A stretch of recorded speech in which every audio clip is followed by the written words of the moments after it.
السلام علیکم دوستو، میرا نام ہے اسیب شفقت اور آپ دیکھ رہے ہیں ہنسی ٹی وی۔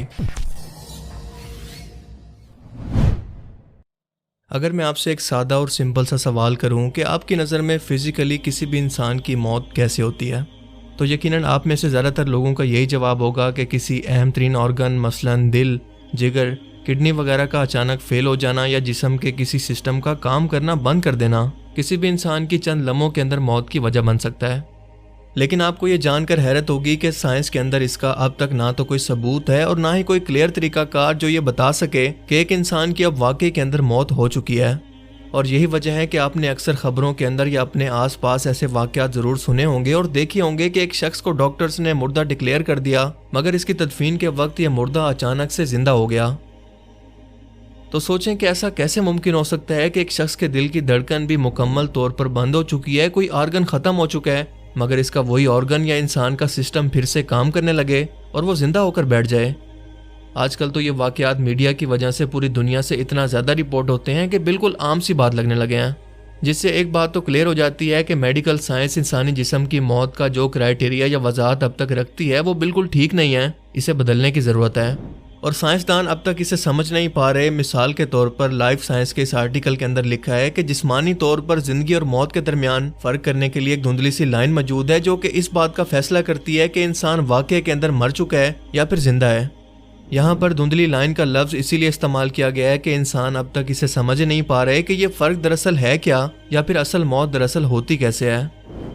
اس کے علاوہ اسی آرٹیکل کے اندر ایک عورت کے کیس کا حوالہ بھی دیا گیا ہے جسے ہارٹ اٹیک کے بعد مردہ ڈکلیئر کر دیا گیا تھا، مگر وہ زندہ تھی، جو بعد میں مردہ خانے کی ٹھنڈ کی وجہ سے مر گئی۔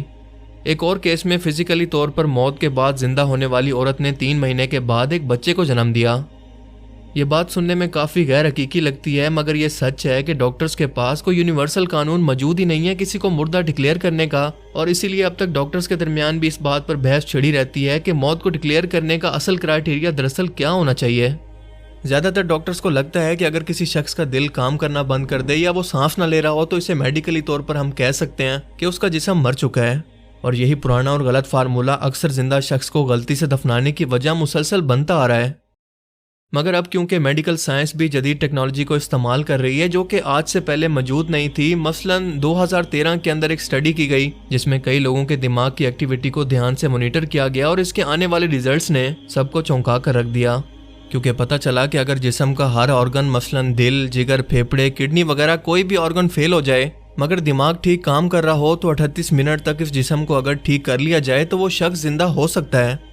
آسان الفاظ میں جب تک دماغ کام کر رہا ہے تب تک انسان کو موت نہیں آ سکتی، لیکن اگر ایک بار یہ ہمیشہ کے لیے کام کرنا چھوڑ دے تو اسے واپس لانے کا کوئی طریقہ نہیں، پھر چاہے جتنے بھی آرگن بدل لیں یا جتنی مرضی سرجریز کر لیں، اس سب کا کوئی فائدہ نہیں۔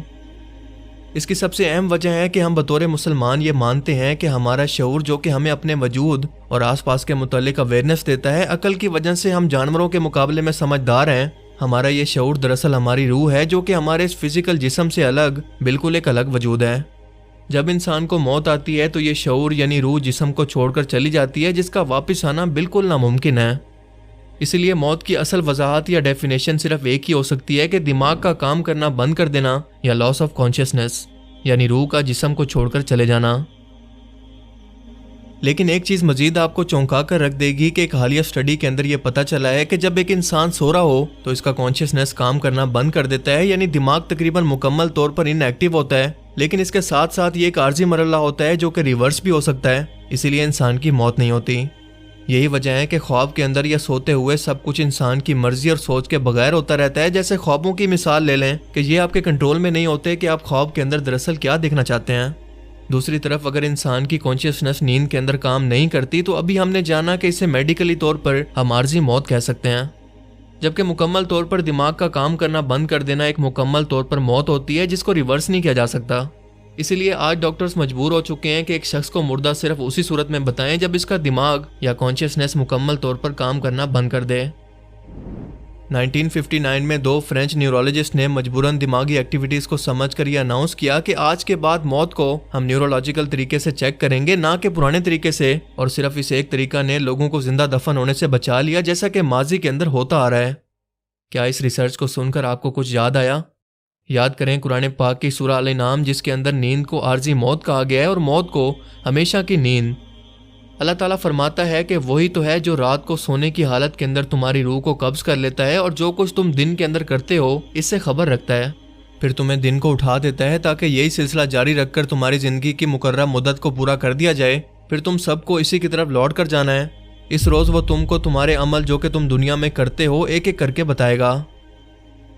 اب سورہ زمر کی آیت 42 پر غور کریں کہ اللہ لوگوں کے مرنے کے وقت ان کی روحوں کو قبض کر لیتا ہے اور جو مرے نہیں ان کی روحیں سوتے ہوئے قبض کر لیتا ہے، پھر جن پر موت کا حکم آ چکا ہو ان کو روک لیتا ہے اور باقی روحوں کو ان کے ایک وقت مقررہ کے لیے چھوڑ دیتا ہے۔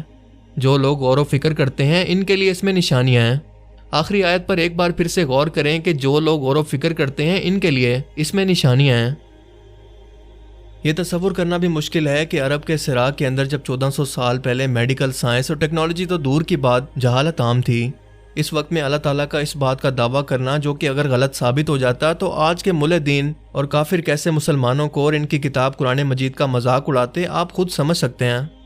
لیکن اس قرآن کا ایک ایک دعویٰ آج جدید سائنس خود ثابت کر رہی ہے، پھر چاہے وہ جتنا بھی ایڈوانس ہو جائے وہ ویسے ویسے انہی مزید دعووں کو ثابت کرتی چلی جا رہی ہے جو کہ قرآن مجید کے اندر آج سے 1400 سال پہلے نازل کیے گئے۔ کیا یہ کوئی اتفاق ہو سکتا ہے؟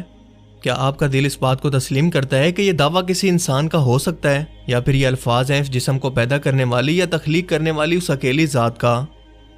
قرآن پاک یہاں پر کلیئر کٹ وضاحت سے یہ بتا رہا ہے کہ موت صرف اسی وقت ہوتی ہے جب انسان کا دماغ کام کرنا چھوڑ دے، اس کی نیورل ایکٹیویٹی ختم ہو جائے، اور یہی وجہ ہے کہ ڈاکٹرز کی طرف سے دل کی دھڑکن یا سانس نہ لینے کی وجہ سے مردہ کہے گئے انسان کئی بار دفنانے کے وقت بھی زندہ ہو جاتے ہیں۔